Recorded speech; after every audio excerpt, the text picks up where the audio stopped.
کے وسیلہ گناہوں سے مکمل نجات حاصل کرنے کے بعد اگر ہم جان بوجھ کر بدی یا گناہ کریں تو کیا ہماری نجات برقرار رہتی ہے یا ہم اپنی نجات سے ہاتھ دھو بیٹھتے ہیں؟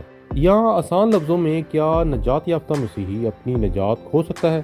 اس سوال کا آسان، مختصر ترین اور دو ٹوک جواب یہ ہے کہ مسیح یسوع کے خون سے ایک بار گناہوں کی نجات حاصل کرنے والا مسیحی اپنی نجات کھو نہیں سکتا۔ یعنی مسیح یسوع کے کفارے سے حاصل ہونے والی نجات عارضی نہیں بلکہ مستقل ہے، کیونکہ جیسا دانیل نبی کے 70 ہفتوں والی نبوت میں بیان کیا گیا تھا کہ مسیح یسوع گناہوں کی ابدی نجات دینے آئیں گے، مسیح یسوع کے خون میں ابدی خصوصیت پائی جاتی ہے۔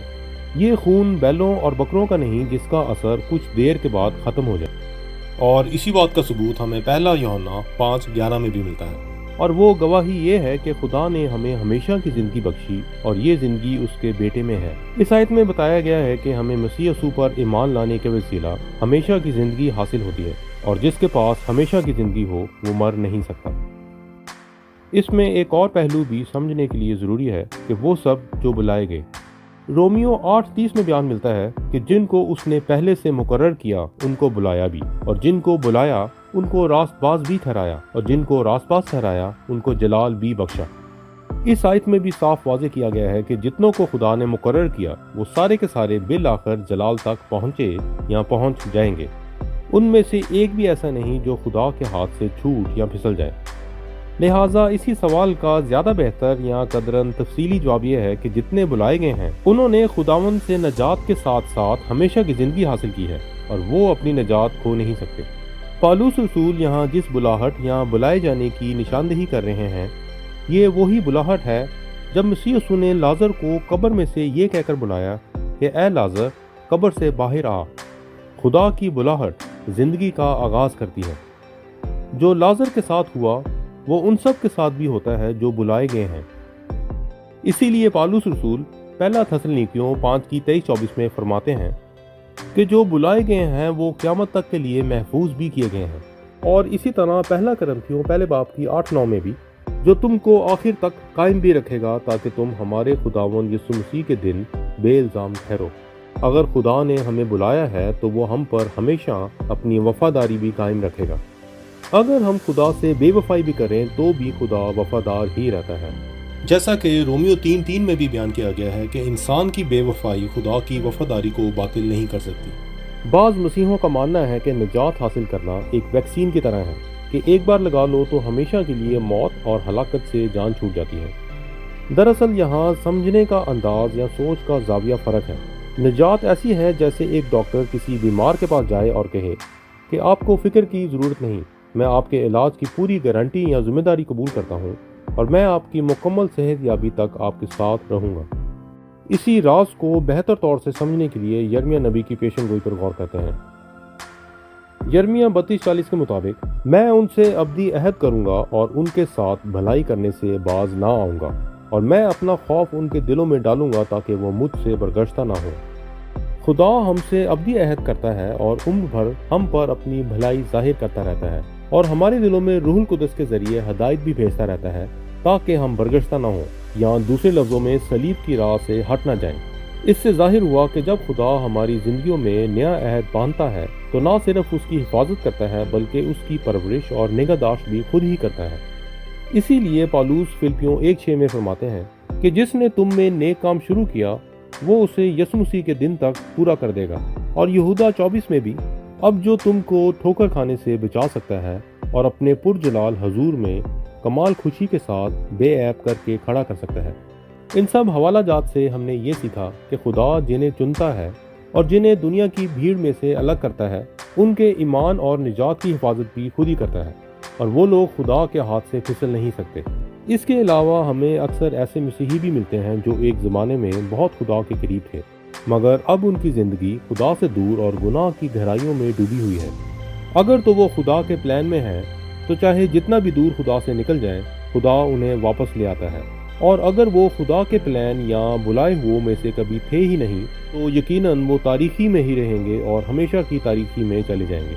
انہوں نے اپنی زندگی کے اس مخصوص حصے میں خدا کی محبت اور رحم کا مزہ چکھ لیا، اور یہی وہ لوگ ہیں جنہیں دلہا کہے گا کہ میری تم سے کبھی واقفیت ہی نہیں تھی۔ نجات کے بارے ایک اور بڑی بات سیکھنے والی یہ ہے کہ بے شک نجات خدا کے فضل سے ہے اور ابدی ہے، مگر انعام یا ریوارڈ ہمارے کاموں کی وجہ سے ہیں۔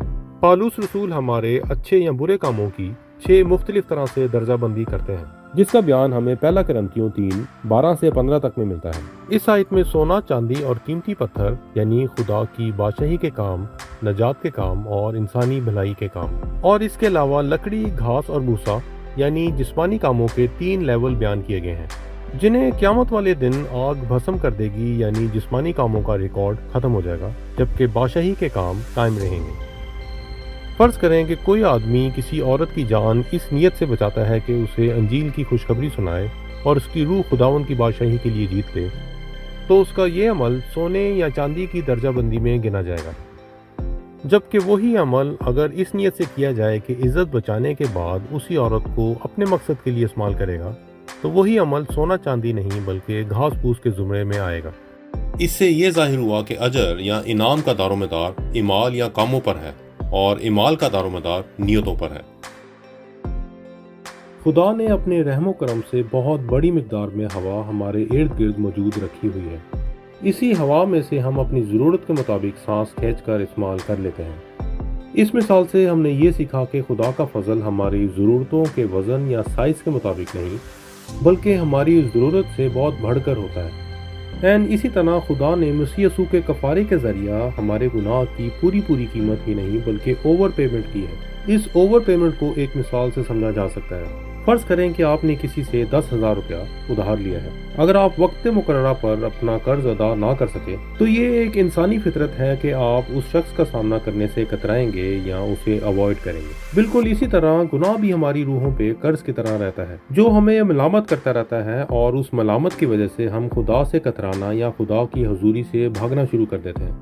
اب فرض کریں کہ آپ کا ایک امیر دوست ہے جسے جب آپ کے قرض کا پتہ چلا تو اس نے قرض دہندہ کو 10,000 روپے کے بدلے 10 لاکھ روپے ادا کر کے چلا گیا، اور جانے سے پہلے آپ کے ایک عزیز کو ذمہ داری دی کہ آپ تک یہ خوشخبری پہنچا دے۔ اسی طرح مسیح یسوع کا کفارہ ہمارے گناہوں کا پورا دام نہیں بلکہ اوور پیمنٹ ہے۔ کچھ عرصہ پہلے آپ جس قرض دہندہ کا سامنا کرنے سے کترا رہے تھے، اب آپ اس کا دلیری سے سامنا کر سکتے ہیں۔ بالکل اسی دلیری کا پالوس رسول نے بھی افسیوں 3:12 میں بیان کیا ہے کہ مسیح یسوع کی گناہ کی قربانی پر ایمان رکھنے کے سبب سے ہمیں دلیری ہوتی ہے۔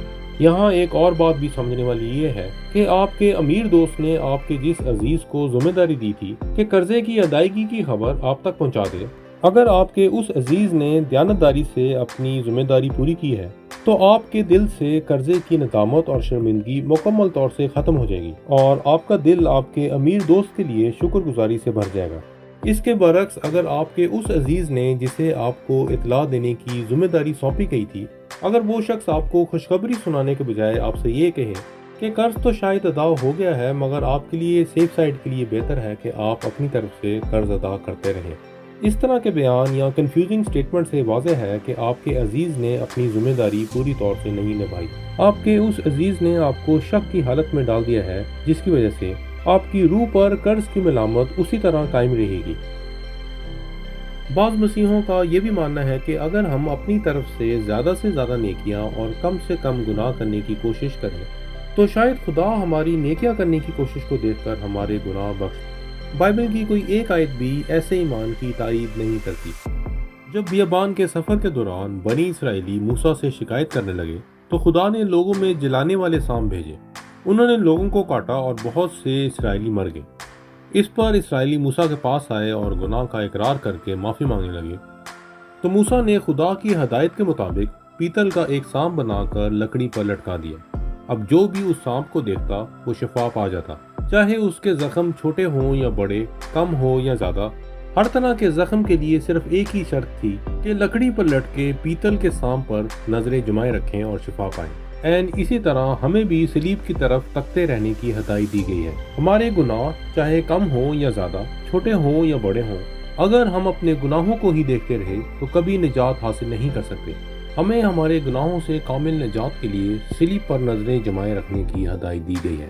خدا کی لامشروط یا لازوال محبت صرف ایک ہی طریقے سے ظاہر ہو سکتی تھی کہ خدا حکموں کی پابندی کی شرط دور کر دے، اگر ہمارا گمان ہے کہ ہمارے روزمرہ کی غلطیوں کوتاہیوں سے خدا کی محبت کم یا زیادہ ہو رہی ہے تو ایسی محبت لازوال اور لامشروط نہیں ہو سکتی، اور ایسی محبت غیر مذاہب میں بھی عام دیکھنے کو ملتی ہے۔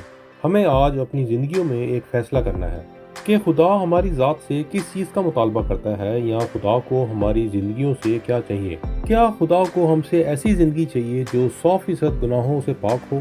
ہزاروں سالوں سے یہ دھرتی کوئی ایک بھی انسان پیدا نہیں کر پائی جو اس شرط پر پورا اترا ہو۔ اگر خدا کا مطالبہ یہی ہوتا تو کوئی شخص بھی خدا کے حضور قائم نہیں رہ سکتا۔ اسی لیے رومیو 3:27-28 میں بیان کیا گیا ہے، کیا اعمال کی شریعت سے؟ نہیں، بلکہ ایمان کی شریعت سے۔ چنانچہ ہم یہ نتیجہ نکالتے ہیں کہ انسان شریعت کے اعمال کے بغیر ایمان کے سبب سے راست باز ٹھہرتا ہے۔